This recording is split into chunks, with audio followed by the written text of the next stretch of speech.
G'day everyone, Daniel Anderson here. Welcome to this episode where we're going to take a look at one of the features that was announced at the recent Microsoft Ignite event, and that is the SharePoint Organisational Chart Web part that you can see on the screen here is starting to roll out. So it's hit one of my demo tenants, so I thought I'd jump in and we'll take a look, add it to a page, we'll see what functionality that we have. Okay, so let's jump into a SharePoint communication site called The Landing, and we're just going to create a new page, and we're going to add, let's just choose basic text, and we're going to add the org chart to this page. So we'll just call this one org chart. We'll just change the columns here. Let's change this. We'll get rid of this section and we'll get rid of this text, and we'll place our org chart inside of this column here.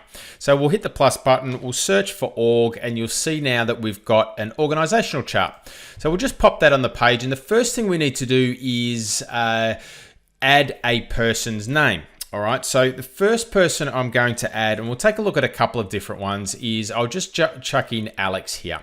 And you can see on the right-hand side of the org chart here, we can set the number of reporting levels up above Alex. All right, so let's just have a look at one level above. You can see that Alex's reports to Miriam, but if we go 2 levels up, you can see that we then get who Miriam reports to. All right, so who is the president? Now, if we go up 3 levels, then there's nobody else above Patty Fernandez there. All right, so let's just leave it at 3. We'll close this out. We'll publish the page, and we'll interact with this web part now. So we can see here that we've got Alex, and you can see it's highlighted in green. That's the person we're starting at. But if I click on Miriam here, you can see that it opens up, and you can see then, and you can navigate your way through the organization. So we can see here all the people that are reporting to Miriam, of which there is 8, and you can see that Miriam is now highlighted.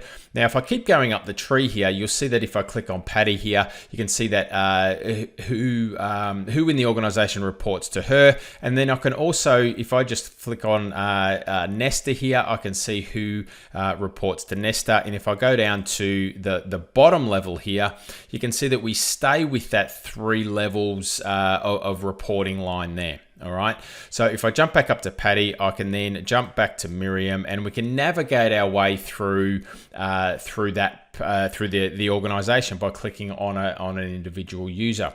So the organizational chart, it's been a highly requested feature in intranets for a long time now. So we do have this with this functionality that is now rolling out to your Microsoft 365 tenants and your SharePoint environments. You can see here on the 365 roadmap that it's slated to be released October calendar year 2020, which we are in now. So in your SharePoint environments, you should see this starting to roll out.